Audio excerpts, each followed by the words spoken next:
संविधानिक प्रामाणिकतेचा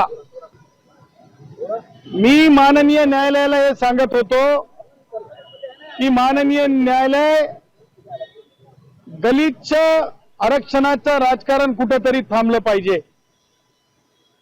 आणि ते सांगत असताना मी वेगवेगळी उदाहरणं देण्याचा प्रयत्न केला।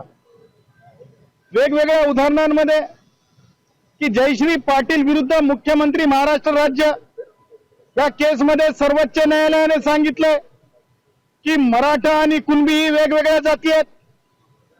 मग जर या वेगवेगळ्या जाती आहेत, डिस्टिंक्टली वेगळ्या आहेत, सर्वोच्च न्यायालयाचा शिक्कामोर्तब आहे। 10% आरक्षण जे दिलेलं आहे स्वतंत्रपणे ते आरक्षण आता प्रश्नांकित आहे न्यायालयासमोर।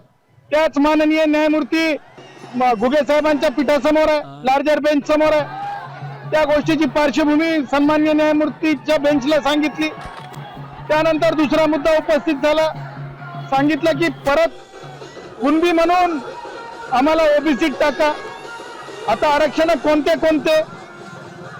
10% आरक्षण तर अगोदर दिलंय, ते न्यायालयासमोर प्रश्न म्हणजे हे चॅलेंज झालेलं आहे।